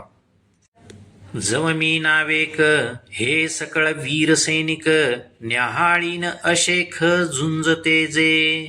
देवा, झुंजण्याकरिता आलेल्या सर्व वीर सैनिकांना जोपर्यंत मी न्याहाळून पाहत नाही तोपर्यंत दोन्ही सैन्याच्या मध्यभागी रथ उभा कर. येथ आले असती आघवे, परी कवनेसी म्या झुंजावे, हेरणी लागे पहावे म्हणूनिया. इथे तर सर्वच आले आहेत, परंतु मी कोणाबरोबर युद्ध करावं हे अगोदर पाहावं लागेल. बहुत करुणी कौरव, हे आतुर दुःस्वभाव, वांटिवा वीन हव्य बांधिती झुंजी. जास्त करून हे कौरव उतावळे आहेत, दुष्ट स्वभावाचे आहेत, पराक्रमी धैर्यवान नसताना देखील युद्ध करण्याची हौस आहे. झुंजाची आवडी धरिती, परी संग्रामी धीर नव्हती, हे सांगून राया प्रती काय संजयो म्हणे. लढण्याची आवड आहे, परंतु युद्धात टिकाव धरीत नाही, इतकं सांगून संजय धृतराष्ट्राला काय म्हणाला. ऐका अर्जुन इतुके बोलिला, तव श्रीकृष्ण रथ पेलिला, दोही सैन्या माझी केला उभा तेने. जेथ भीष्म द्रोणादिक, जवळिकेची सन्मुख, पृथ्वी पती आणिक बहु आहाती. ऐका, अर्जुनाचं बोलणं संपल्यावर श्रीकृष्णाने रथ हाकलला, दोन्ही सैन्याच्या मध्यभागी उभा केला. जवळच भीष्मद्रोण उभे होते, त्यांच्या शेजारी अनेक प्रमुख राजेही होते. तेथ स्थिर करून या रथ, अर्जुन असे पाहत, तो दळभार समस्त संभ्रमेसी. त्या ठिकाणी रथ थांबविला. अर्जुन सर्वांना औत्सुक्याने पाहू लागला. मग देवा म्हणे देख देख, हे गोत्र गुरु अशेख, तव कृष्णामणी नावेक विस्मो जाहला. तो आपण म्हणे, येथ काही कवन जाणे, हे मणी धरिले येणे परी काही आश्चर्य असे. मग अर्जुन देवांना म्हणाला, पहा पहा, हे सर्व नातेवाईक आहेत, गुरु आहेत. हे ऐकून श्रीकृष्णाच्या मनाला क्षणभर आश्चर्य वाटलं. मनातल्या मनात स्वतः म्हणाले, का कोणास ठाऊक याने यावेळी हे काय मनात आणलं. जे आणलं ते आश्चर्यकारक आहे. ऐसी पुढीलसे घेत, तो सहजे जाणे हृदयस्थ, परियुगा असे निवांत तिये वेळी. पुढचा अंदाज बांधत भगवान श्रीकृष्ण त्यावेळेस शांत राहिले. तो सर्वाच्या हृदयात राहणारा हृदयस्थ आहे, त्याला सर्व माहीत आहे, तरी त्यांनी न बोलणे उचित समजले. तव तेथ पार्थ सकळ, पितृपितामह केवळ, गुरु बंधू मातुळ देखता जाहला. इष्टमित्र आपुले, कुमरजन देखिले, हे सकळ असती आले तया माझी. त्यावेळेस पार्थाने योद्धे म्हणून न पाहता चुलते आजोबा, गुरुबंधू, मामा इत्यादी रूपाने पाहू लागला. आवडते नातेवाईक, मुलांना सहभागी असलेलं पाहिलं. सूरजन सासरे आणि कही सखे सोयीरे, कुमरपौत्र धनुर्धरे देखिले तेथ. सहृदयी मित्रमंडळ, सासरे, सामान्य मित्रजन, नातू इत्यादी सर्वांना अर्जुन पाहता झाला. जया उपकार होते केले, की आपदी जे रक्षिले, हे असो वडील धाकुले आदी करुणी. ऐसे गोत्रची दोही दळी, उदित झाले असे कळी, हे अर्जुने तिये वेळी अवलोकिले. ज्यांच्यावर उपकार केले होते किंवा ज्यांना संकटातून सोडवलं होतं, अशा लहान थोर आदी करून सर्वांना पाहिलं. एकंदरीत दोन्ही सैन्यात आपले सख्खे चुलत असे नातेवाईकच आहेत, दोन्ही एकमेकाशी युद्ध करण्यासाठी उत्सुक आहेत, असं दृश्य अर्जुनाने पाहिले. तेथ मनी गजबज जाहली, आणि अपैसी कृपा उपजली, तेने अपमाने निघाली वीरवृत्ती. तेथ मनी गजबज जाहली, आणि अपैसी कृपा उपजली, तेने अपमाने निघाली वीरवृत्ती. युद्धे न पाहता नातेवाईक पाहिल्यामुळे मग मनात गजबज झाली. गजबज म्हणजे गोंधळलेली अवस्था. त्यात आपोआप मनात कृपा झाली. कृपेला सवत मानून वीरवृत्ती अपमानानं निघून गेली. जिया उत्तम कुळींची या होती, आणि गुणलावण्याथी, तिया अनिकिते न साहती सुतेजपणे. ज्या स्त्रिया उत्तम कुळातल्या आहेत आणि सद्गुणानं सौंदर्यानं परिपूर्ण आहेत, त्या स्वतःच्या स्वाभिमानामुळे दुसऱ्या स्त्रीचं वर्चस्व सहन करत नसतात. नविये आवडीचे निभरे, कामुक निज वनिता विसरे, मग पाडे वीन अनुसरे भ्रमला जैसा. कामी पुरुष नव्या स्त्रीच्या आवडीने किंबहुना प्रेमाच्या भरात आपल्या पत्नीला विसरतो. ती सामान्य असते, परंतु तिची योग्यता न पाहता स्वतःची योग्यता विसरून भ्रमिष्ठ होतो. की तपोबळे वृद्धी पातलिया भ्रंशे बुद्धी मग तया विरक्तता सिद्धी नाठवेती. अथवा तपोबळाने वृद्धी प्राप्त झाली असता साधकाची बुद्धी भ्रंश पावते.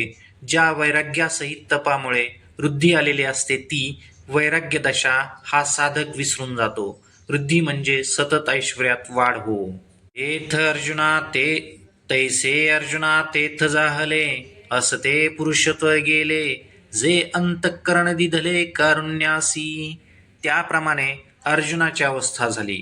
ज्या वीर वृत्तीमुळे अर्जुनाला मान होता ती गेली आणि कृपा झाली. त्याचा परिणाम असलेले पुरुषत्व गेलं कारण आपलं हृदय कारुण्याला कृपेला दिलं. देखा मंत्रज्ञ बरळ जाय तेथ का जैसा संचार होय तैसा तो धनुर्धर महामोहे आकळीला. मंत्रनिष्णात व्यक्ती मंत्रोच्चारात प्रमाद करीत असेल तर त्यालाच भूतबाधा होते, संचार होतो. संचार म्हणजे मानसिक संतुलन बिघडतं. तिथं तुमच्या बोलण्याला किंमत राहत नाही. काय बोलता यापेक्षा तुमची अवस्था ठीक नाही हे जाणवतं. ठीक अर्जुनाचं तसं झालं. महामोहाचा संचार झाला. म्हणून असता धीर गेला हृदयात द्रव आला जैसा चंद्र करी सिंपिला सोमकांत तया परी पार्थ अति स्नेहे मोहित मग सखेद असे बोलत श्री अच्युतेसी. संचार झाल्यामुळे धैर्य गेलं, हृदय करुणेने पाझरलं. ज्याप्रमाणे चंद्रकिरणांचा स्पर्श झाल्यावर चंद्रकांत मणी पाझरू लागतो त्याप्रमाणे नातेवाईक आप्तेष्ट गुरु इत्यादिकांच्या अतिप्रेमामुळे मोहित झाला. मग सखेद दुःखी अंतःकरणाने पार्थ भगवंताला बोलू लागला. तो म्हणे अवधारी देवा म्या पाहिला हा मेळावा तव गोत्रवर्ग आघवा देखिला येथ हे संग्रामी उदित जाहले असते कीर समस्त पनापण्या उचित केवी होय. अर्जुन म्हणतो देवा ऐका, मी हा समुदाय पाहिला. इथे तर सर्व गोत्रवर्ग आहे. हे सर्व युद्धासाठी उत्सुक आहेत हे निश्चित, परंतु हे आपल्याला शोभेल का? येणे नावेची नेनो काही मज आपण पे सर्वथा नाही मन बुद्धी ठाई स्थिर नो हे. सगोत्र आणि नातेवाईक यांच्याबरोबर युद्ध करण्याचं नाव जरी घेतलं तरी मी भानावर राहत नाही, मन आणि बुद्धी ठिकाणावर राहत नाही. देखे देहे कापत तोंड असे कोरडे होत विकळता उपजत गात्रांसी सर्वांगा कांटाळा आला अति संताप उपजला तेथे बेंबळ होत हात गेला गांडीवाचा. देखे देह कापत तोंड असे कोरडे होत विकळता उपजत गात्रांसी सर्वांगा कांटाळा आला अति संताप उपजला तेथे बेंबळ हात गेला गांडीवाचा. पहा, माझ्या शरीरात कंप आहे, तोंडाला कोरड पडली, सर्व अवयवात शिथिलता निर्माण झाली, सर्वांगावर काटा उभा राहिला, शरीर अतिशय तापलं, गांडीव धनुष्य धरणारा हात लुळा झाला. तेन धरतची निष्ठले परीनेनेंची हातोनी पडिले ऐसे हृदय असे व्यापिले मोहेने. धनुष्य न धरता निसटलं की आपोआप हातातून पडलं हे मला कळलंच नाही. अशा प्रकारे या मोहाने माझं हृदय व्याप्त केलं. जे वज्रापासोनी कठीण दुर्धर अति दारुण तयाहून असाधारण हे स्नेह नवल. अर्जुनाचं हृदय युद्धाच्या वेळी वज्रापेक्षा कठीण होतं. कशानंही न वश होणारं असं दुर्धर महाभयंकर अर्जुनाचं हृदय आहे. त्याहूनही स्नेहाची विशेषता असाधारण आहे. जेने संग्रामी हरजिंतीला निवात कवचांचा ठाव फेडिला तो अर्जुन मोहे कवळीला क्षणा माझी. ज्यानं युद्धात कौशल्य दाखवून शंकराचं मन जिंकलं, निवात आणि कवच यांचा या जगातून ठाव ठिकाणाच नाहीसा केला, असा अर्जुन एका क्षणात मोहाने ग्रासला. चिंतन: भगवान शंकर आणि मायावी राक्षस हे दोन अमानवी आहेत. यांना हरविणारा अर्जुन मानवाच्या मोहात अडकला, ही स्नेहाची विशेषता आहे. जैसे भ्रमर भेदी कोडे भलतैसे काष्ट कोरडे परीकळिके माझी सापडे कोवळीये. तेथ उत्तीर्ण होईल प्राणे परी ते कमळदळ चिरून येणे तैसे कठीण कोवळेपणे स्नेह देखा. ज्याप्रमाणे भुंगा हा वाटेल त्या प्रकारचं कोरडं लाकूड कोरतो, परंतु तोच कोवळ्या कमळाच्या कळीमध्ये अडकतो. तिथे तो प्राणाला मुकेल, परंतु कमळ पाकळ्या चिरण्याचा विचार त्याच्या मनात येणार नाही. हळवेपणामुळे कोवळेपणातही काठिण्य जाणवते. हे आदी पुरुषाची माया, ब्रह्मेया ही नयेची आया, म्हणून भुलविली ऐके राया, संजयो म्हणे. संजय म्हणतो, हे राजा ऐक, हा स्नेह म्हणजे आदिपुरुषाची माया आहे. ब्रह्मदेवालाही अक्कळली जात नाही. या स्नेहरूपी मायेनं अर्जुनाला भुलविलं. अवधारी मग तो अर्जुन, देखोनी सकळ स्वजन, विसरला अभिमान संग्रामीचा. राजा ऐक, तो अर्जुन सर्व स्वजनांना पाहून युद्धाचा स्वाभिमान विसरून गेला. कैसी नेनो सदयता, उपनली तेथ चित्ता, मग म्हणे कृष्णा आता नसिजे एथ. अर्जुनाच्या अंतःकरणात दया उत्पन्न झाली. ती कशी झाली हे कळत नाही. मग अर्जुन श्रीकृष्णाला म्हणाला, इथे आपण आता नमलं पाहिजे. माझे अतिशय मन व्याकुळ, होतसे वाचा बरळ, जे वधावे हे सकळ येणे नावे. या सर्वांना मारायचं आहे, यांचा वध करायचा आहे, हे मनात येताच माझं मन अतिशय व्याकुळ होतं, माझी वाणी बोबडी होते. या कौरवा जरी वधावे, तरी युधिष्ठिरादिकान वधावे, हे एर एर आघवे गोत्रज अमुचे. या कौरवांना मारणं जर योग्य आहे, तर युधिष्ठिरादिकांना का मारू नये? आम्ही परस्पर बंधूच आहोत, एका गोत्रातील आहोत. म्हणून जळो हे झुंज, प्रत्ययान ये मज, येणे काय काज महापापे. म्हणून आग लागो या युद्धाला. हे युद्ध मला पसंत नाही. हे महापाप करण्याची काय गरज आहे? देवा बहुतां परी पाहता, येथ ओखटे होईल झुंजता, वरी काही चुकविता लाभ आथी. देवा, अनेक दृष्टीने विचार केला असता यावेळी हे युद्ध करणं वाईट आहे. जर चुकवता आला तर लाभ होईल. तया विजय वृत्ती काही, मज सर्वथा काज नाही, एथ राज्य तरी काही पाओनिया. या सकळांते वधावे, मग जे भोग भोगावे, ते जळत आघवे पार्थ म्हणे. अर्जुन म्हणाला, मला विजयाच्या आकांक्षीशी काही कर्तव्य नाही. असलं राज्य मिळून तरी काय करायचं? या सर्वांना मारून मग जे भोग भोगायचे आहेत त्या सर्वांना आग लागो. तेने सुखे विन होईल, ते भलतैसे साहिजेल, वरी जीवित ही वेची जेल याची रागी. परियासी घात कीजे, मग आपण राज्य सुख भोगीजे, हे स्वप्नी ही मन माझे करू न शके. राज्य नसल्यामुळे भोगाशिवाय जगणं असेल, कोणतीही परिस्थिती आली तरी सहन करू. इतकेच काय, यांच्यासाठी प्राण खर्ची पडले तरी चालेल, परंतु यांना मारायचं, मग आपण राज्य सुख भोगायचं, असं स्वप्नातही माझं मन करू शकणार नाही.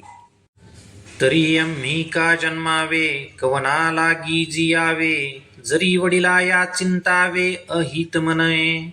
जर वडीलधाऱ्यांविषयी अहित चिंतायचं असेल तर मग जन्माला येऊन काय उपयोग? चिंतन विषय आहे. वाईट वागणं हा खूप दूरचा विषय आहे.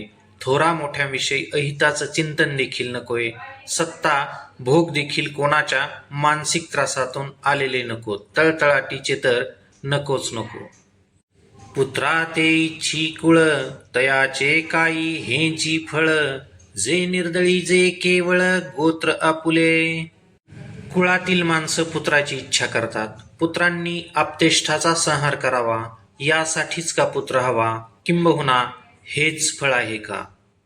हे मनींची केवी धरिजे, आपण वज्राचे या होईजे, वरी घडे तरी कीजे भले या. गोत्रजांचा वध करणे हे मनात तरी कसं आणावं? वज्रासारखं कठोर तरी कसं व्हावं? झालंच तर यांचं कल्याणच करावं, परंतु यांचा वध करू नये.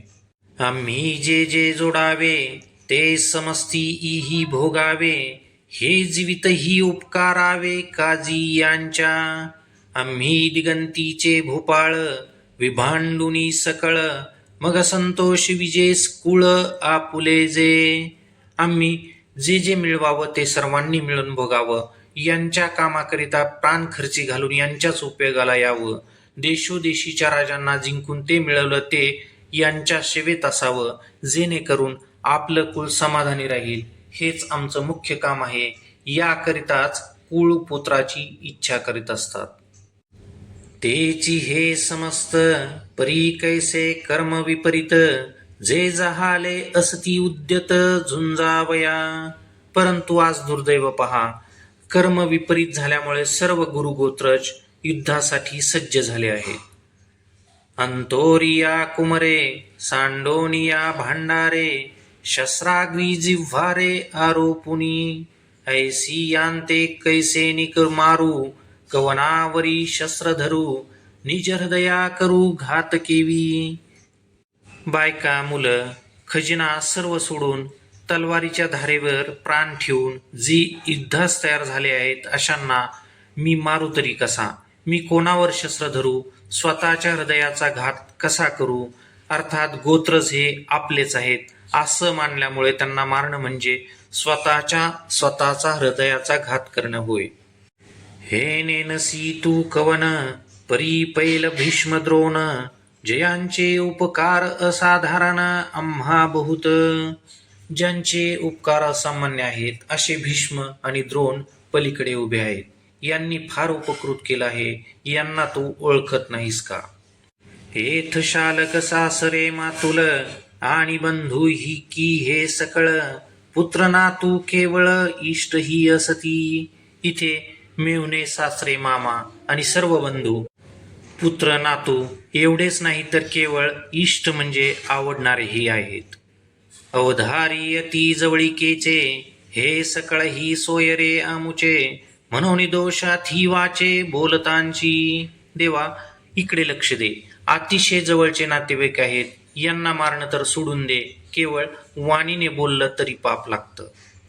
हे वरी भलते करीतू, आतांची येथे मारितू, परी आपण मने घातू न चिंतावा.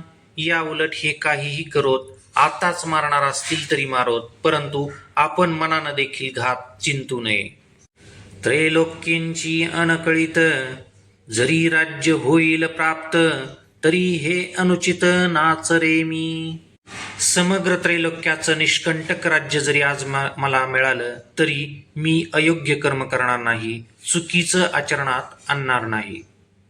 जरी आजी येथ ऐसे कीजे, तरी कवनाच्या मनी उरिजे, सांगे मुख केवी पाहिजे तुझे कृष्णा. आज जर आम्ही इथे चुकीचं कर्म केलं तर आमच्याविषयी कोणाच्या मनात आदर राहील? याशिवाय पाप झाल्यावर तुझं तोंड कसं पाहणार? चिंतन.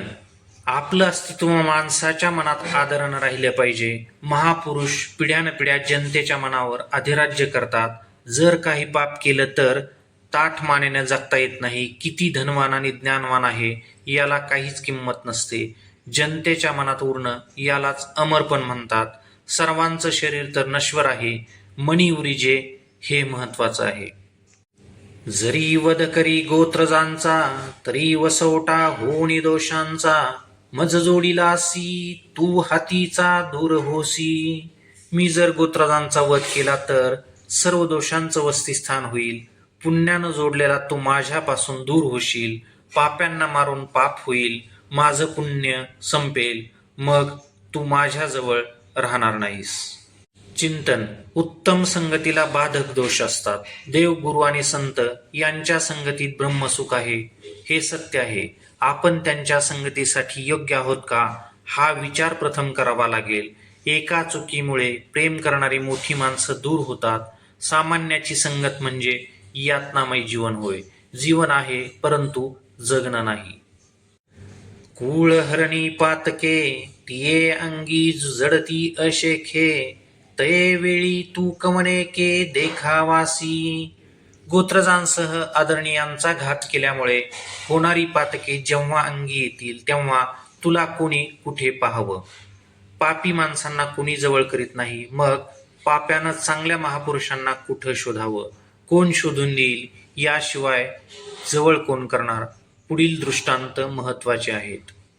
जैसा उद्याना माझी अनळ, संचरला देखोनी प्रबळ, मग क्षणभरी कोकिळ स्थिर नोहे. कास कर्दम सरोवर अवलोकोनी चकोर. न सेवित अव्हेर करुणी निघे. जर उद्यानात भयंकर अग्नीने पेट घेतला तर कोकिळ क्षणभर देखील थांबणार नाही, किंवा चिखलानं भरलेलं सरोवर पाहून चकोर अव्हेर करून निघून जातो, तो त्या पाण्याचं सेवन करीत नाही. चिंतन. उद्यान हे जीवनाचं प्रतीक आहे. अग्नीप्रमाणे असणारे दोष एका क्षणात अतिशय शिस्तबद्ध आणि आखीव रेखीव जीवनही उद्ध्वस्त करतात. सकर्दम सरोवर म्हणजे चिखलानं भरलेलं सरोवर. अशा पाण्याकडे हिंस्र प्राणी, डुकरं येतात, चंद्रकिरण प्राशन करणारा चकोर मात्र त्याकडे डुंकूनही पाहत नाही.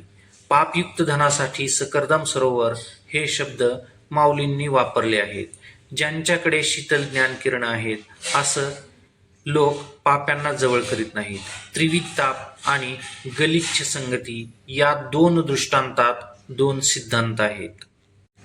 तयापरी तू देवा मज झकवून नये मावा. जरी पुण्याचा ओलावा नासी जेल. त्यापरी तू देवा मज झकवून नये मावा. जरी पुण्याचा ओलावा नासी जेल.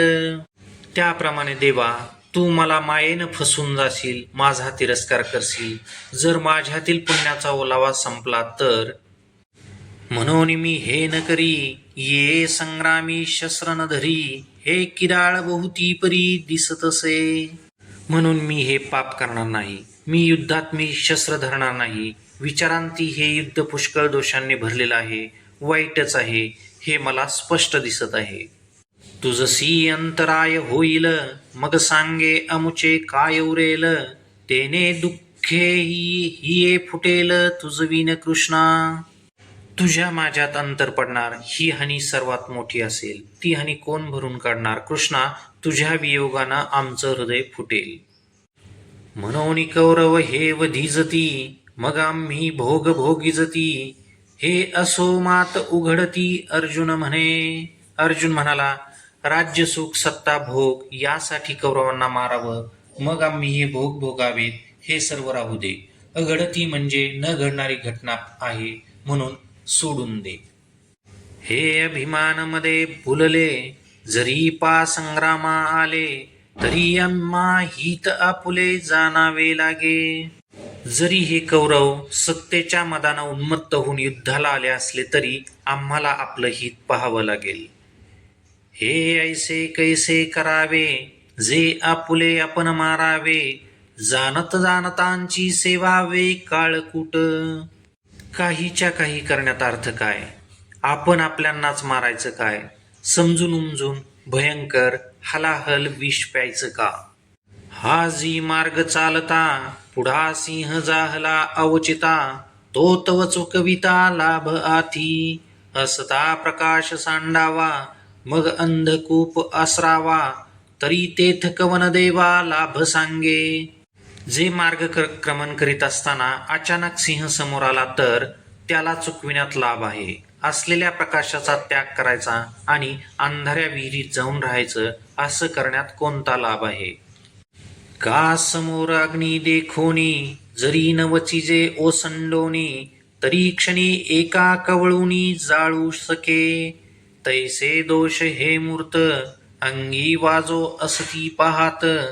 हे जाणता ही केवी येथ प्रवर्तावे. अथवा समोर आग लागलेली आहे, जिथून दूर गेलो नाही तर तो एका क्षणात बाजूने सर्व वेढून जाळून टाकेल. त्याप्रमाणे कुलक्षयापासून, पापापासून होणारे हे दोष आहेत, आपल्या अंगावर आदळू पाहत आहेत. हे सर्व समजत असतानाही इथं आपण कसं प्रवृत्त व्हावं? ऐसे पार्थतीये अवसरी, म्हणे देवा अवधारी. या कल्मशाची थोरी सांगेन तुझं. एवढं बोलून अर्जुन पुढे म्हणाला, देवा इकडे लक्ष दे, आणखी या पापाचं महत्व तुला सांगतो. जैसे काष्टे काष्ठ मथिजे, तेथ वन्ही एक उपजे. तेने काष्ट जात जाळीजे प्रज्वळलेनी. तैसी गोत्रींची परस्परे, जरी वध घडे मत्सरे. तरी तेने महादोषे घोरे कुळची नासे. म्हणून येणे पापे वंशज धर्म लोपे, मग अधर्मची आरोपे कुळा माझी. लाकडानं लाकडाला घासला असता तिथे एक अग्नी उत्पन्न होतो. तो भडकला की सर्व लाकडांना जाळून टाकतो. त्याप्रमाणे गोत्रजानं गोत्रजांचा जर वध केला तर त्या महादोषाने संपूर्ण कुळ नाश पावतं. म्हणून या महापापानं वंश परंपरागत धर्म लोपतो. मग उर्वरित कुळामध्ये अधर्माचा प्रसार होतो. हेथ सारा सार विचारावे, कवने काय अचरावे, आणि विधी निषेध आघवे पारुषती. सारासार म्हणजे सत्य असत्य याचा विचार. कुणी काय आचरण करावं, कर्तव्य अकर्तव्य या सर्व बाबी नष्ट होतील. असता दीप दवडीजे, मग अंधकारी राहाटीजे, तरी उजूची का अडखुळीजे जयापरी. तैसा कुळी कुळक्षय होय, तये वेळी तो अद्य धर्म जाय, मग आण काही आहे पापा वाचुनी. असलेला देवा विझवायचा आणि अंधारात फिरायचं. सपाट जागेवर चालताना देखील ज्याप्रमाणे मनुष्य अडखळतो त्याप्रमाणे कुलक्षय झाल्यामुळे कुळातील सामान्य धर्माचरणात देखील माणसे अडखळतील. कारण आद्य धर्म आणि वंश परंपरागत आचरण नष्ट होणार. परंपरेची आणि आद्य धर्माची माहिती मागच्या पिढी देत असते. तीच आपण आपसात युद्ध करून नष्ट करत आहोत. पुढे अधर्माशिवाय काय शिल्लक राहणार. जे यमनियम ठाकती, तेथ इंद्रिये सैरा राहटती, म्हणून व्यभिचार घडती कुळस्त्रिया. उत्तम अधर्मी संचरती, ऐसे वर्णा वर्ण मिसळती, तेथ समूळ उपडती जाती धर्म. यमनियम म्हणजे ज्ञानेंद्रियासह कर्मेंद्रियाचं नियंत्रण. हे नियंत्रण संपलं तर इंद्रिय स्वैराचारी होतील. स्वैराचारामुळे कुलीन स्त्रियांकडून चुकीचं आचरण घडेल. योग्य अयोग्याच्या मिश्रणातून जन्माला आलेल्या संततीमुळे कुळधर्म समूळ नष्ट होतील. जैसी चोहटाची ये बळी, पाविजे सैरा कावळी, तैसी महापापे कुळी संचरती. ज्याप्रमाणे चव्हाट्यावर बसलेल्या बळीवर चारही बाजूने कावळे येऊन आक्रमण करतात त्याप्रमाणे महापाप कुळात प्रवेश करतात. मग कुळातया अशेखा, आणि कुळ घातका एरएरा नरका, जाणे अथी. मग कुळातया शेखा, आणि कुळ घातका एरएरा नरका जाणे अथी. मग त्या संपूर्ण कुळाला आणि जे कुळघातके असतील त्या दोघांना नरकाला जावं लागेल. पतन हाच नरक आहे. मानसिक अशांती वेदना यांनाच नरक यातना म्हणतात. देखे वंशवृद्धी समस्त, या परी होय पतित, मग ओवांडिती ओक स्वर्गस्थ पूर्वपुरुष. जेथ नित्यादी क्रिया ठाके, आणि नैमित्तिक क्रिया पारुखे, तेथ कवना तिळोदके कवने अर्पी. देवा बघ, याप्रमाणे वंशात वाढलेली सर्व प्रजा पतित होते. स्वर्गस्थ असणाऱ्या पूर्वपुरुषांना स्वर्गातून ढकलून देतात, जिथे वंश परंपरागत नित्यक्रिया आणि इतर नैमित्तिक क्रिया बंद पडतात. अशा परिस्थितीत कोण कोणाला तिलोदक अर्पण करणार? अंत्यविधीसहित पितरांची क्रिया कोण करणार? इतर काय करीती, कैसे निस्वर्गी वसती, म्हणून तेही येती कुळापासी. जैसा नखाग्री व्याळ लागे, तो शिखांत व्यापी वेगे, तेवी आ ब्रह्मकुळ अवघे आपलविजे. अशा स्थितीत पितर तरी काय करणार? स्वर्गात कसे राहणार? म्हणून ते देखील आपल्या कुळापाशी येतात. ज्याप्रमाणे नखाच्या टोकाला विषारी नाग चावला तर त्याचं विष शेंडीपर्यंत येतं, त्याचप्रमाणे ब्रह्मदेवापासूनचे पुढील सर्व कुळ पातकात बुडून जातं. देवा अवधारी अनिक एक, हेथ घडे महापातक, जे संग दोषे हा लौकिक भ्रंश पडे. जैसा घरी आपुला, वाणी वसे अग्नी लागला, तो आणि काही प्रज्वळीला जाळू निघाली. देवा ऐक, इथे आणखी एक महापातक घडतं. कुळात वर्णसंकर दोष निर्माण झाल्यामुळे त्याच्या संगतीत इतरांचे आचार विचार भ्रष्ट होतात. दुर्दैवाने आपल्या घराला अग्नी लागला आणि भडकला तर शेजारील घरांना जाळतो त्याप्रमाणे. तैसिया तया कुळ संगती जे जे लोक वर्तती तेही बाधा पावती निमित्तेने. त्याप्रमाणे त्या कुळ संगतीत जी जी माणसं राहतात त्यांनाही बाधा होते. संगतीच्या निमित्ताने संसर्ग दोष बाधल्याशिवाय राहत नाही. तैसे नाना दोषे सकळ अर्जुन म्हणे ते केवळ. मग महाघोर केवळ निरय भोगी पडिली याती ठाई. मग कल्पांती ही उकल नाही एसने पतन कुळक्षयी. अर्जुन म्हणे. अर्जुन म्हणतो, अनेक प्रकारच्या दोषामुळे त्या संगतीत येणाऱ्या सर्व कुळांना महाभयंकर नरक भोग प्राप्त होतात. एकदा का पतन झालं मग कल्पाच्या अंतीही सुटका होत नाही. कुळक्षयामुळे एवढी अधोगती होते. देवा हे विविध कानी ऐकिजे परी अजुनी वरी त्रास नुपजे. हृदय वज्राचे हे काय कीजे अवधारी पा. देवा, या दोषांसंबंधी हे अनेक प्रकारचं ऐकलंस तरी देखील तुला अजून त्रास होत नाही. तू आपलं हृदय वज्राचं केलं की काय. अपेक्षी जे राज्य सुख जया लागी ते तव क्षणिक. ऐसे जाणता ही दोख अव्हेरुना. जया लागी म्हणजे शरीरासाठी. राज्य सुखाची अपेक्षा करावी तर ते शरीर क्षणभंगूर आहे. हे कळत असतानाही दोषांचा त्याग करू नये का. जे हे वडील सकळ आपुले वधावया दिठी सुदले. सांग पाकाय थे कुले घडले आम्हा. इथे एकत्रित झालेले जे हे वडीलधारे आहेत त्यांचा वध करावा या दृष्टीने त्यांच्याकडे पाहिलं हे काय कमी पाप झालं.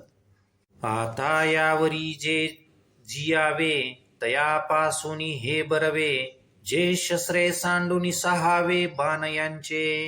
आता इतकं झाल्यावर जगण्यापेक्षा शस्त्र सोडून यांचे बाण सहन करावे हेच चांगले. तयावरी होय जितुके ते मरण ही वरी निके. परी येणे कल्मशे चाड नाही. त्यानंतर जेवढं होईल तेवढं दुःख सहन करावं. पाप करण्यापेक्षा हे चांगलंच आहे. यात मरण आलं तर अधिक उत्तम म्हणायचे, परंतु आता पाप करण्याची इच्छा नाही. ऐसे देखून सकळ अर्जुने आपुले कुळ. मग म्हणे राज्य ते केवळ निरय भोग. याप्रमाणे जमलेल्या गोत्रजांना पाहून अर्जुन म्हणाला, राज्य म्हणजे केवळ नरक भोग आहे. ऐसे तिये अवसरी अर्जुन बोलिला समरी. संजय म्हणे अवधारी धृतराष्ट्राते. मग अत्यंत उद्वेगला न धरत गहीवराला. ते थोडी घातली खाला रथोनिया. संजय धृतराष्ट्राला म्हणाला, ऐक. उपरोक्त वाक्य अर्जुन अंगणावर बोलला. मग अत्यंत उदास झाला. न आवरणारा हुंदका आला. अर्जुनानं रथावरून खाली उडी मारली. जैसा राजकुमार पदच्युत सर्वथा होय उपहत. कारवीराहुग्रस्त कळाहीन. सत्तेतून खाली खेचलेला राजकुमार जसा निस्तेज दिसतो किंवा राहूने ग्रासलेला चंद्र जसा तेजरहित दिसतो त्याप्रमाणे तो धनुर्धर दिसत होता. तरी महासिद्धी संभ्रमे जिंतिला तापस भ्रमे. मगा कळुनी कामे दीन कीजे. अथवा महासिद्धीच्या आवेशानं जिंकलेला तपस्वी भ्रमात पडतो, मग काम त्याला दीन बनवतो. तैसा तो धनुर्धर अत्यंत दुःखे जर्जर. दिसे जेथर हमवर तेजिला तेने. मग धनुष्य बाण सांडिले न धरता श्रुपात के आले. ऐसे ऐक राया वर्तले संजयो म्हणे. त्याप्रमाणे तो धनुर्धर दुःखाने अत्यंत जर्जर झालेला दिसत होता. जेव्हा त्यानं रथाचा त्याग केला होता मग त्यानं धनुष्यबाण टाकलं. न आवरता येणारे अश्रू आले. संजय म्हणाला, राजा ऐक. असा प्रकार तिथे घडला. आता यावरी तो वैकुंठनाथ देखोनी सखेद पार्थ. कवने परी परमार्थ निरूपिल. ते सविस्तर पुढारी कथा अतिस कौतुक ऐकता. ज्ञानदेव म्हणे आता निवृत्तीदास. आता यानंतर वैकुंठनाथ भगवान श्रीकृष्ण खिन्न झालेल्या अर्जुनाला पाहून कोणत्या प्रकारचं तत्वज्ञान सांगणार आहे ती सविस्तर पुढची कथा आपण ऐकणार आहात. अति उत्सुकतेने ऐकावा असं श्री निवृत्तीदास ज्ञानदेव म्हणतात.